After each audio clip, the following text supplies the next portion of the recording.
के कोई भी काम होने वाला नहीं है। सिस्टम, क्या कहते हैं इसे? सिस्टम। सिस्टम बहुत ज़रूरी है। ना रसोई बिना सिस्टम के बनेगी, ना दुकान बिना सिस्टम के चलेगी, ना देश बिना सिस्टम के चलेगा, ना समाज बिना सिस्टम के चलेगी। सिस्टम बहुत ज़रूरी है। और जहाँ सिस्टम को तोड़ना शुरू कर दिया, वहाँ दुख के अलावा कुछ नहीं है। चाहे घर में अनुशासन हो, चाहे देश में प्रशासन हो, चाहे भारत का संविधान हो, चाहे समाज के नियम हो। कुछ नियम लिखित में होते हैं, मगर कुछ नियम लिखित में होते नहीं हैं, मगर सारी जिंदगी उन्हें फॉलो किया जाता है। सारी जिंदगी उन नियमों के अनुसार चला जाता है। ऐसे ही धर्म है। धर्म के भी कुछ नियम हैं। बिना नियम के आप अंदर भी नहीं पहुंच सकते। अंदर का मतलब आत्मा के अंदर संकल्प शक्ति जरूरी है। इसी तरह आचार्यों ने श्रावक को आहार देने के लिए भी कुछ नियम बनाए हैं। यदि आप इन नियमों का पालन करेंगे, यदि इन गुणों को प्राप्त करेंगे, तो आप उत्कृष्ट फल को प्राप्त कर लेंगे। दाता के 7 गुण। कितने गुण? 7। श्रद्धा, भक्ति, विज्ञान, अलुब्धता, विवेक, क्षमा, शक्ति। यदि इन 7 गुणों का पालन किया तो पूर्ण फल प्राप्त होगा। श्रद्धा और भक्ति पर 2 दिन से चर्चा हो रही थी कि जब भक्ति आती है तो 5 साल का बच्चा भी कहता मैं भी आहार दूंगा, मैं भी आहार दूंगा। अभी 8 साल का हुआ नहीं है, लेकिन भाव हो गए उसके अंदर भी भक्ति जागृत हो गई है। भक्ति तो आ गई, मगर उसके अंदर विज्ञान नहीं आया, उसके अंदर विवेक नहीं आया। और भक्ति के साथ विवेक और विज्ञान बहुत जरूरी है। यदि भक्ति है मगर विवेक नहीं है तो मामला गड़बड़ हो जाएगा, है ना। चौका तो लगा लिया। अब भक्ति इतनी है कि क्या खिला दूं, है ना। एक बार मेरा पहला चतुर्मास था, वहाँ थोड़ा स्वास्थ्य खराब हुआ तो महिलाओं ने, चौका तो लगते ही थे, तो चौके में साबूदाने की खीर बनाई। माता जी को बहुत अच्छी रहेगी, माता जी की तबीयत ठीक नहीं है, माता जी को साबूदाने की खीर खिलाना चाहिए। अब गलती उनकी नहीं है, कभी पहले आहार दिया नहीं, ज्ञान किया नहीं, किसी से पूछा नहीं, तो उन्हें तो माता जी को क्या ठीक रहेगा, जो वो खाते हैं उन्हें वही लगेगा, माता जी को भी वही खिलाना चाहिए। साबूदाना की खीर बना दी। फिर बाद में बताया भाई साबूदाना बहुत अशुद्ध होता है, साधु संत साबूदाना नहीं खाते हैं। फिर उसके बाद वहाँ क्लास वगैरह लगाई कि भाई आहार में क्या लेते हैं और क्या नहीं लेते हैं। एक बार की बात है कि हमारा बिहार चल रहा था, तो एक पेट्रोल पंप पर हम रुके, रात्रि विश्राम किया। वो लोग अग्रवाल थे, बड़ी भक्ति उमड़ी उनके मन में, अरे हमारे पेट्रोल पंप पे हमारे यहाँ माता जी आई हैं, अब सुबह तो बिना नाश्ता के उन्हें जाने नहीं देंगे। उनकी पत्नी ने सुबह जल्दी उठ के आलू की सब्जी और पूड़ी बनाई। क्या बनाई? आलू की सब्जी और पूड़ी। अब इसमें उनकी गलती नहीं, भक्ति है मगर विज्ञान नहीं है। क्या? भक्ति है मगर विज्ञान नहीं है। भक्ति के साथ ज्ञान होना जरूरी है। इसीलिए दाता के 7 गुण में विज्ञान गुण रख दिया, विवेक गुण रख दिया। अब सुबह सुबह पूरा परिवार आया। अब थोड़ी देर 5 मिनट मैंने उनसे चर्चा करी। बिहार का टाइम हो गया। मैंने कहा चलो अब बिहार कर लेते हैं। तो मैं उठ के खड़े होने लगी। तो अब वो आके हाथ जोड़ के बोले, माता जी पहले आप नाश्ता कर लो फिर निकलना। क्या नाश्ता? कैसा नाश्ता? कौन सा नाश्ता? और हम और नाश्ता दोनों अलग चीज हैं, दोनों एक चीज नहीं है। हम एक ही बार आहार लेते हैं, हम 2 बार 5 बार बार बार आहार पानी नहीं लेते हैं। तो फिर उन्हें समझाया कि जो माता जी हैं वो 24 घंटे में एक बार ही लेती हैं, और वो भी चौके में बना हुआ शुद्ध भोजन लेती। तब उनकी समझ में आया। तो साथ में जो चल रहे थे उनके मजे आ गए। उनके तो ना आलू का त्याग था, ना पूड़ी का त्याग था, ना नाश्ते का त्याग था। उनके मजे आ गए।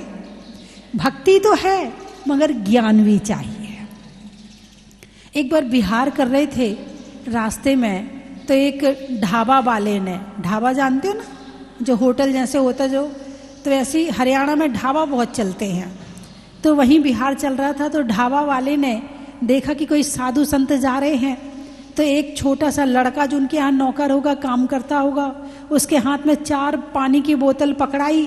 बोले जा, वो जा रही ना साध्वी जी, उनको दे के आ। अब मैं तो बिहार कर रही, चल रही थी, चलते चलते अब वो मेरे सामने आए और बोतल दिखाए मुझे। मैंने कहा हूँ मालिक ने भेजी है, मालिक ने भेजी, बोतल आपके लिए मालिक ने भेजी है। अब मैंने कहा भाई देख, हम लोग तो पीते नहीं है ना, बाकी जो पीछे चल रहे हैं उनकी तो पूछ ले। भक्ति तो है मगर ज्ञान नहीं है। इसीलिए दाता के 7 गुण में भक्ति के साथ विज्ञान गुण रखा है।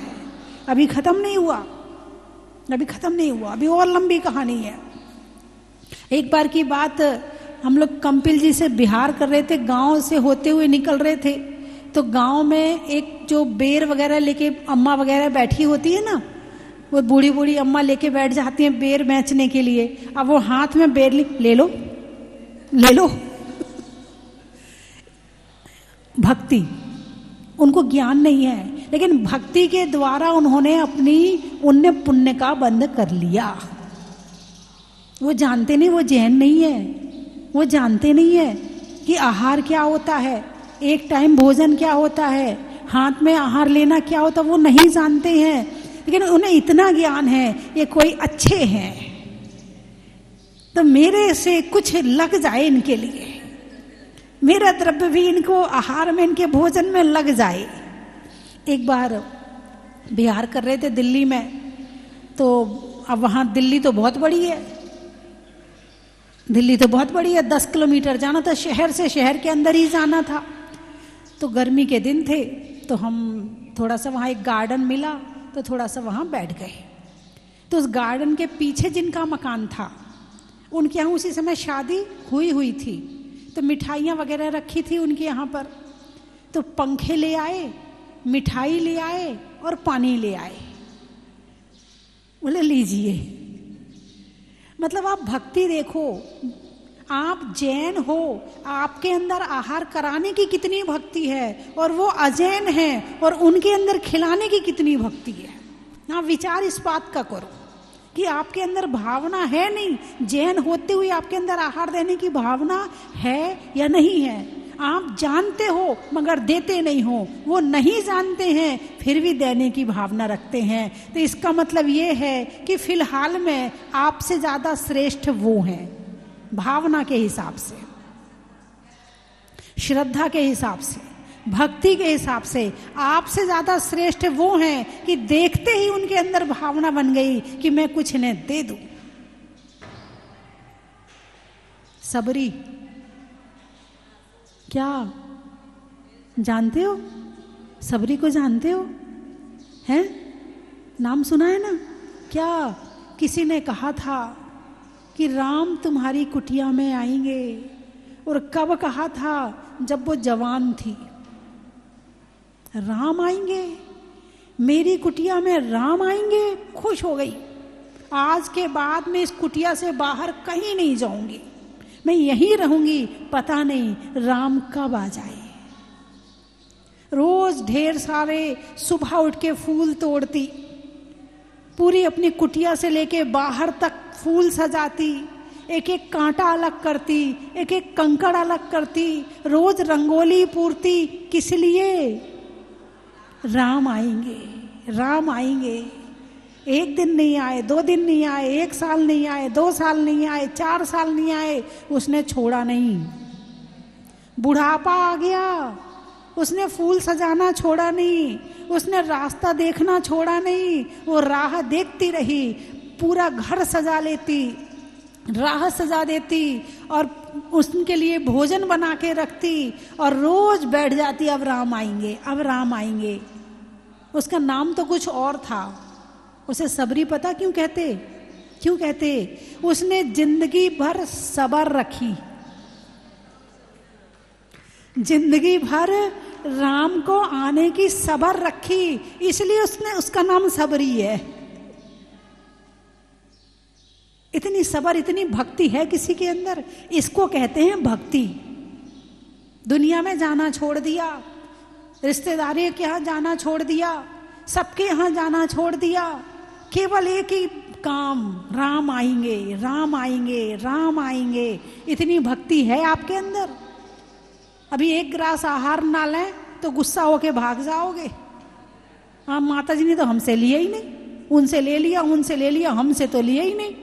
इतनी सब्र है तुम्हारे अंदर कि पीछे खड़े हो जाओ हाथ जोड़कर, कभी ना कभी तो नंबर आएगा, कभी ना कभी तो मेरे हाथ से लेंगे, कभी तो मेरे हाथ पवित्र होंगे। पहली बात तो चौके तक नहीं पहुंच पाते हो, और चौके में पहुंच जाओ तो सब्र नहीं होती है। उसने सारी जिंदगी सब्र रखी और सब्र रख के पूरी जिंदगी भक्ति करती रही, पूरी जिंदगी इंतजार करती रही। सब्र रखने के कारण से उसका नाम सबरी पड़ गया। राम आए, कब आए? कई वर्षों बाद आए। जवानी से बुढ़ापा आ गया तब आए हैं, जवानी से बुढ़ापा आ गया। यहाँ तो एक दिन प्रवचन ना हो, मान लो गांव में कोई महाराज जी आए हैं और एक दिन प्रवचन ना हो, भक्ति 66 दिन तक रोज भगवान महावीर के समोशरण में जाते थे, आते थे, जाते थे, आते थे। भगवान कभी तो बोलेंगे। सबर है कहाँ? सामने वाले ने बोला नहीं कि उसके पहले तुम्हारे जवाब तैयार रहते हैं। सामने वाला दिख गया कि तुम्हारी बातें तैयार हो जाती हैं। सामने वाला, तुम्हारे अंदर इतनी सब्र नहीं है कि भोजन कर ले उसके बाद बात कर लेंगे। तुम्हारे अंदर इतनी सब्र नहीं है कि तुम उसके भोजन का इंतजार करके बाद में कर लो। वो भोजन करने बैठेगा और तुम्हारी कथा शुरू हो जाएगी। बेचारा कहेगा कहाँ से खाना खाने आ गया मैं, कहाँ से मैं भोजन करने आ गया, इनकी 10 सुनो पहले खाना खाते खाते। इतनी सब्र नहीं है।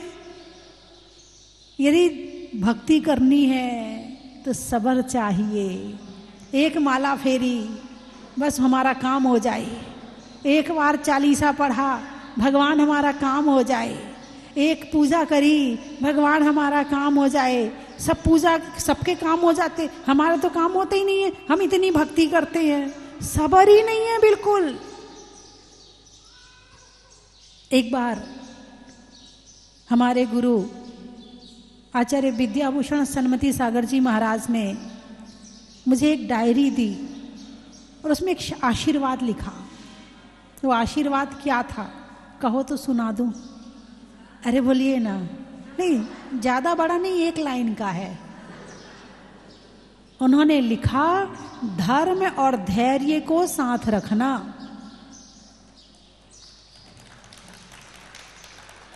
क्या लिखा? धर्म और धैर्य को साथ रखना। यदि धैर्य नहीं रखोगे तो तुम्हारे बनते हुए काम भी बिगड़ जाएंगे। इसलिए धैर्य को साथ में रखना। जल्दी से हर बात मत बोलो, जल्दी हड़बड़ाहट में मत करो, धैर्य से करो। प्रकृति कैसे चलती है? धैर्य से। अब सर्दी से गर्मी आ रही है तो सीधे 25 डिग्री से 45 डिग्री टेम्परेचर हो गया क्या? अरे बोलिए ना, हुआ क्या? नहीं हुआ।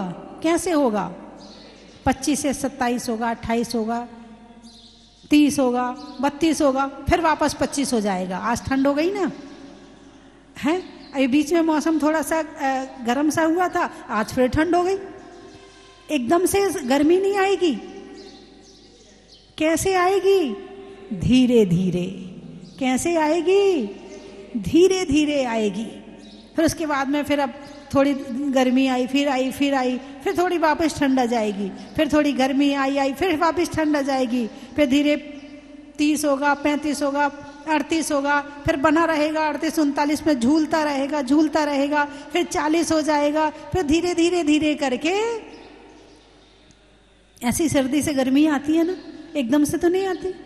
अनाज खेत में डालते हैं, किसान डालता है ना, तो पेड़ एक दिन में उग जाता है क्या?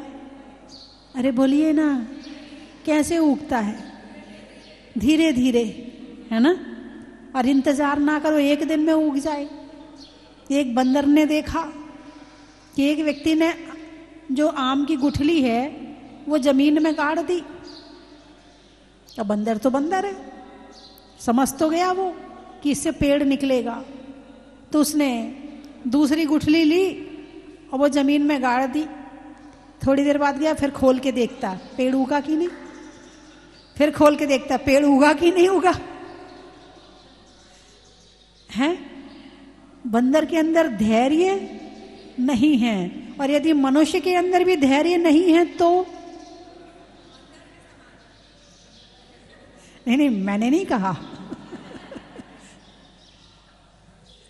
है ना। हाँ, तो भक्ति के साथ धैर्य भी जरूरी है। क्या जरूरी है?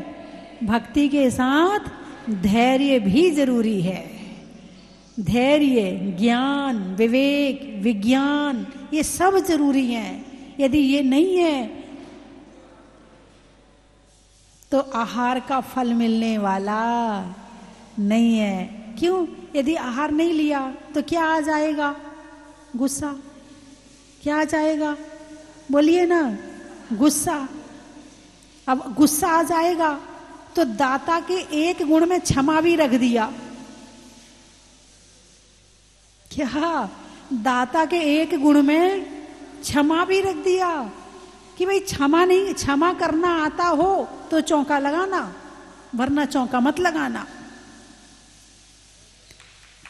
क्योंकि साधु का गुण तो क्षमा है ही। तुम गलती करते हो, साधु क्षमा करता है। लेकिन यदि तुमसे आहार नहीं लिया, कुछ गड़बड़ हुई और साधु ने नहीं लिया, तो तुम्हें गुस्सा नहीं करना है। तुम्हारे यहाँ साधु नहीं आए तो तुम्हें गुस्सा नहीं करना है। क्या करना है? क्षमा। इसलिए दाता के 7 गुणों में एक क्षमा नाम का गुण भी दे दिया। अब कई बार नहीं समझ पाते हैं। एक बार की तो सच्ची घटना बताऊं, बहुत दिन पहले की है। मैं चौके में नहीं थी, मैं बाहर खड़ी थी। मैं 16 नहीं पहनी थी तो मैं चौके में नहीं थी, मैं बाहर थी। एक मुनिराज चौके में आए तो अब पाद प्रक्षालन होता है, उच्चासन के बाद पाद प्रक्षालन कार, फिर वापस आ जाएंगे। इसलिए बच्चों के द्वारा आहार जरूर दिलवाना चाहिए।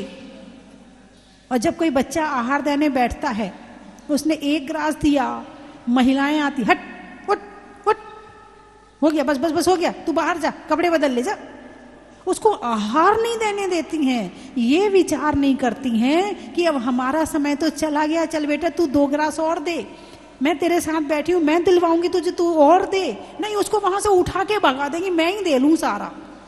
महिलाओं को इतना लालच होता है, आहार देना चाहिए, लेकिन आगे की पीढ़ी को कैसे हमें चौका लगाने के लिए तैयार करना है, इस बात का ज्ञान महिलाओं में होना चाहिए। भक्ति है तुम्हारे अंदर, इसलिए तुम्हें लगता है कि मैं ही सारा दे लूं। भक्ति है तुम्हारे अंदर, अच्छी बात है, लेकिन विवेक को सामने रखो कि हमें आने वाली पीढ़ी को कैसे तैयार करना है। तुम्हारे घर में कोई लड़की है, तू बाहर के काम कर ले, झाड़ू पोंछा कर ले। क्या कहती हो? तू झाड़ू पोंछा कर ले, हम भोजन हम बना लेंगे। नहीं बेटा, तू या तुम सुबह जल्दी कर लो झाड़ू पोंछा, साथ में लड़की को अंदर बुलाओ। देख बेटे, ये ऐसे बनाया जाता है, ये ऐसी मर्यादा का है, इसमें ये नहीं डाला जाता है, इसमें ये डाला जाता है। लड़की को अपने साथ चौके में लाओ और उसे सिखाओ कि बेटा चौका कैसे लगाया जाता है। जब कभी मौका आए तो तुम्हारी लड़की अकेले चौका लगा सके, इतना ट्रेंड कर दो उसको। अरे ऐसी लड़की जब ससुराल जाएगी तो वहां भी चौका लगाएगी। जॉब करने भी जाएगी तो कहेगी देखो ना, संडे की छुट्टी है ना, चलो अपन चौका लगा लेते हैं। तो आपने लड़की को जन्म भी दिया और जन्म के साथ धर्म भी दिया। क्या? जन्म भी दिया, जन्म के साथ धर्म भी दिया, धन भी दिया और धर्म भी दिया। और यदि आपने अपनी लड़की को दहेज में करोड़ों रुपए दिए हैं और धर्म नहीं दिया है तो उसकी जिंदगी सुखी रहने वाली नहीं है, चाहे कितने बड़े आदमी क्यों ना हो। घर में तो चौका लगना ही चाहिए। बात समझ में आई कि नहीं आई? और भक्ति कैसे पैदा होती है? ऐसे ही पैदा होती है। धीरे धीरे धीरे संस्कार कैसे आते हैं? ऐसे ही आते हैं। बात समझ में आई कि नहीं आई? तो विज्ञान गुण मेरी माँ ने मुझे सिखाया, मेरी सास ने मुझे सिखाया, अब मैं अपनी बहू को सिखाऊं, मैं अपनी लड़की को सिखाऊं, ये मेरा फर्ज है। जो चीज तुम्हारे अंदर आई है वो दूसरों के अंदर डाल करके ऊपर जाना, उसको दिए बिना मत जाना। जितना धर्म तुम करते हो उतने धर्म के संस्कार सामने वाले में डाल के जाना, तो वो पेड़ उगेगा। वरना यदि तुमने नहीं डाले तो वहीं खत्म हो जाएगा। और जो धर्म का, जो भगवान का नाम नहीं ले रहा है, वो बेटा तुम्हारा नाम कहाँ लेगा? अरे बोलिए ना, बेटा क्यों चाहिए घर में? पोता क्यों चाहिए? नाम के लिए, वंश बढ़ाने के लिए। जब तुम्हारा नाम ही नहीं ले रहा है वो पोता, तो फिर वो क्या नाम बढ़ाएगा? जो भगवान का नाम नहीं लेता वो तुम्हारा नाम क्या लेगा? तुमने अपने पोते को, अपने बच्चों को तुमने 24 तीर्थंकर के नाम नहीं सिखाए, तुमने नमोकार मंत्र की माला करना नहीं सिखाया, तुमने उसे पूजा करना नहीं सिखाया। जब तुमने भगवान से नहीं जोड़ा है वो तुमसे भी नहीं जुड़ेगा। इसलिए अपने बच्चों में धर्म के ऐसे संस्कार डालना कि फिर कहीं चला जाए। जैसे पेड़ होता है, पेड़ की जड़ पहले नीचे जाती है। कहाँ जाती है? नीचे जाती है, फिर ऊपर जाती है। और जितनी वो नीचे चली जाए उतनी ऊपर चली जाती है, और जितनी नीचे जाएगी उतनी मजबूत रहेगी। ऐसे ही धर्म के संस्कार तुम्हारे बच्चों के अंदर जितने ज्यादा रहेंगे वो उतने मजबूत रहेंगे, उतने धैर्यवान रहेंगे और उतने शक्तिशाली रहेंगे, उतने सही निर्णय लेने की क्षमता वाले रहेंगे और उतने आगे बढ़ने वाले रहेंगे। और जिसकी धर्म की जड़ हरी नहीं है उसके जीवन में हरा होने वाला नहीं है। यदि बच्चों के जीवन को हरा बनाना चाहते हो तो उसके लिए जरूरी है कि धर्म को भी हरा भरा बनाया जाए। पत्रकार एक नहीं चार, पत्रकार एक नहीं चार आए हैं। 22 और 23 तारीख में यहाँ पर जैन पत्रकार सम्मेलन, महासंघ सम्मेलन होने वाला है और इसमें पूरे देश के पत्रकार आएंगे। जिनका नाम है वो भी आ जाएं और जिनका नाम नहीं है वो भी आए। सबको आमंत्रण है।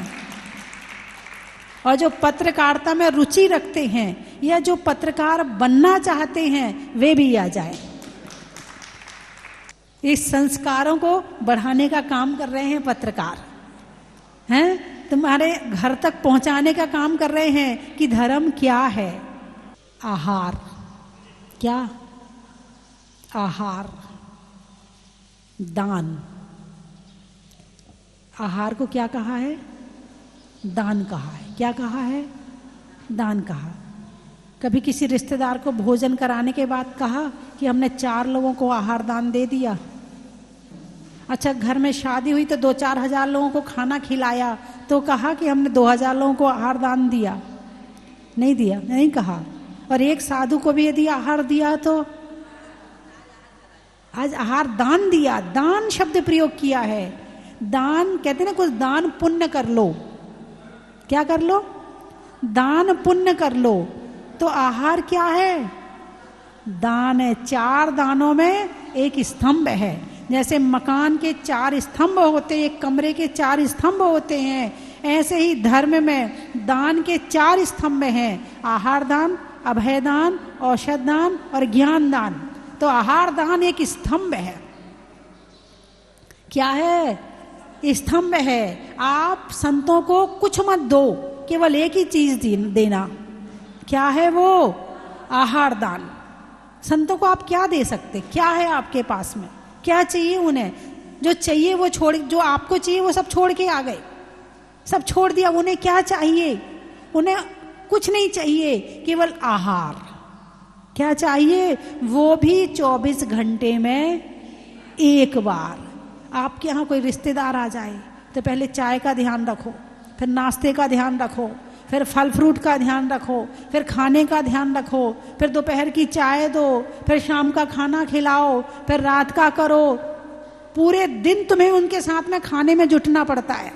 लेकिन साधु एक बार आहार लेता है, एक बार, और तुमसे वो भी नहीं होता है तो धिक्कार है ऐसी जिंदगी का कि जो साधु को दिन में एक बार आहार भी ना दे पाए। इससे अच्छे तो पशु पक्षी हैं, हाथ नहीं है उनके।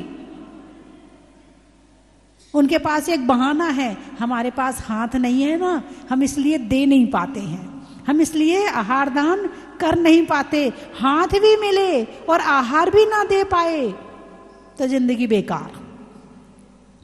एक बार को पूजा छूट जाए तो 12-2 बजे जाके कर लेना, कोई बात नहीं, लेकिन आहार दान पहले देना। क्यों? आहार दान से बड़ा कोई दान नहीं है। सबसे बड़ा दान कौन सा है? कैसे है वो बता दूं कहो तो? 4 दान आहार दान में आ जाते हैं। आहार दिया तो जीवन चला तो अभय दान, स्वाध्याय किया तो ज्ञान दान, और स्वास्थ्य ठीक रहा तो औषध दान। आहार दान में 4 दान आ जाते हैं, इसलिए आहार जरूर देना चाहिए। महान पुण्यशाली है आहार दान। कल इसकी महिमा बताऊंगी आपको, आहार दान की क्या महिमा है। अभी तो गुणों का वर्णन तो चल ही रहा है, दाता के साथ गुणों का वर्णन चल रहा है। तो आज अपन ने चर्चा चली विज्ञान गुण पर, विवेक पर, है ना? तो समाप्त करूं? आप लोग हिलो तो सही, सारे बिल्कुल ध्यान में जैसे एकाग्र हो जाते हैं ना, ऐसे हो गए आप सब लोग बिल्कुल। यानी सुनने में आपकी इतनी एकाग्रता, इसका ही नाम ध्यान है ना? जहां मन वचन काय एक हो जाए और बिल्कुल एक जगह लग जाए, उसका नाम ध्यान है ना? चलिए कल फिर बताऊंगी मैं आपको।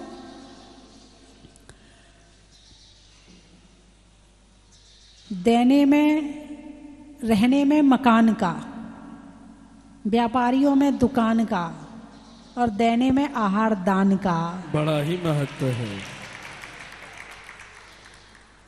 बच्चों के लिए पलने का, फूल के खिलने का, और मनुष्य पर्याय में आहार दान देने के लिए हाथों के मिलने का बड़ा ही महत्व है। हिंदी में मात्रा का, स्कूल में छात्रा का, आज आपकी जहाजपुर की यात्रा का बड़ा ही महत्व है। कहाँ कहाँ से आए हो? शिखर, मंदिर में शिखर का, बातों में जिक्र का, और आने वालों में सीकर का बड़ा ही महत्व है। जोर से बोलो। मनावर, अच्छा। बारात में वर का, पक्षी में पर का और आने वालों में मनावर का। बड़ा ही महत्व है। धर्म दिल्ली, दिल्ली गांव का नाम ही धर्मपुरी है। अच्छा, स्वर्ग में परी का, बैठने में दरी का और आने वालों में धर्मपुरी का। बड़ा ही महत्व है। सींदरी, बांदर सिंदरी, बांदर सींदरी। अच्छा, जीव में इंद्री का, जीव में इंद्री का, होने में अतिंद्री का और आने वालों में बांदर सिंदरी का। बड़ा ही महत्व है। औरंगाबाद, खेत में खाद का, भोजन में सलाद का और आने वालों में औरंगाबाद का। बड़ा ही महत्व है। आम की बौर का, लगाने में धर्म में जोर का और आने वालों में इंदौर का। बड़ा ही महत्व है। गुना, अनाज में चना का, गर्मी में पना का और आने वालों में गुना का। बड़ा ही महत्व है। प्रांतिज, प्रांतिस, प्रांतिस। अच्छा, देने में आशीष का, देने में आशीष का, मनुष्यों में कशिश का और आने वालों में प्रांतिस का। बड़ा ही महत्व है।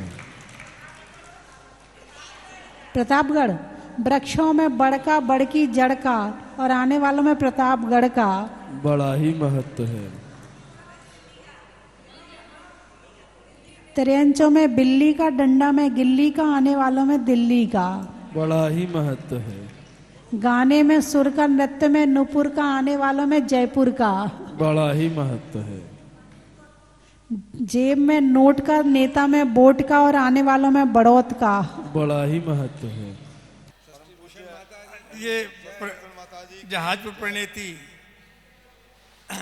माता जी स्वस्ति भूषण जी जो एक इसकी जनक हैं, उनके चरणों में वंदामी। बंधुओं, आज जिस जगह आप लोग हैं ये एक अप्रतिम जगह है और यहाँ के चमत्कारों की आप सबको चर्चा भी पता है और माता जी का जो वात्सल्य है और माता जी की जो प्रतिभा है ये मतलब किसी से आंकी नहीं जा सकती। इतनी लोग अभिभूत हैं यहाँ से कि शब्दों में वर्णन करना भी असंभव है। हमने माता जी के सानिध्य में, माता जी की कृपा से, माता जी के आशीर्वाद से पहला हमारा पत्रकार सम्मेलन यहाँ कर चुके हैं हम लोग और अब जो 22-23 मार्च को होने जा रहा है उज्जैन पत्रकार महासंघ के जो आशीर्वाद माता जी ने दिया है उसके हम बहुत ऋणी हैं। और मैं ये जहाँ भी जाता हूँ, जहाँ भी कहता हूँ, सब लोगों को ये जब सुनते हूँ कि जहाजपुर जहाजपुर, तो ये इतने अल्प समय में जहाजपुर माता जी की, स्वस्ति भूषण जी की कृपा से स्वस्ति धाम ये सबके सामने है। अभी नया भी कार्यक्रम एक 23 मार्च को 22 तारीख को तीर्थ संरक्षण के संबंध में एवं तीर्थ संरक्षण में पत्रकारों का योगदान के संबंध में मंथन और चिंतन होगा। देश के पत्रकार परम पूज्य माता जी के सानिध्य में तीर्थ संरक्षण के संबंध में निर्णय लेंगे और जैन पत्रकार महासंघ इस मुहिम को, तीर्थ संरक्षण के मुहिम को आगे बढ़ाएगा। मैं सभी जैन पत्रकार महासंघ के माध्यम से, जो जैन पत्रकार महासंघ के तत्वावधान में यह कार्यक्रम हो रहा है, उसमें सभी जैन पत्रकारों को यहाँ स्वस्ति धाम में 22 तारीख को प्रातः आमंत्रित करते हैं और अधिक से अधिक संख्या में आकर हमें हमारे कार्यालय में हमारे जो नंबर हैं उन पर जो सूचना दें।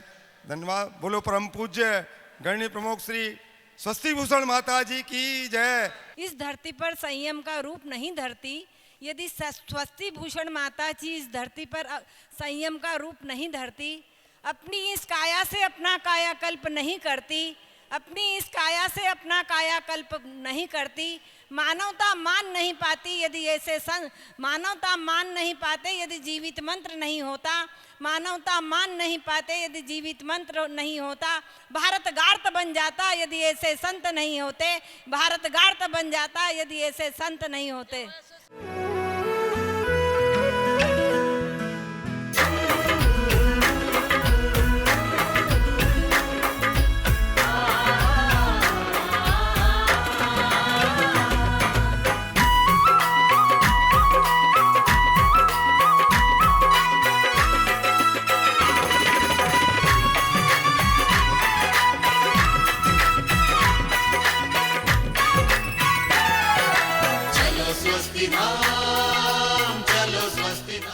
कंचन की थाल को सजाओ रे आज, रत्नों की थाल को भर लाओ रे आज, आओ आओ करे रे गुणगान आरती भगवन की, आओ आओ करे गुणगान आरती भगवन की, आओ आओ करे रे गुणगान आरती भगवन की।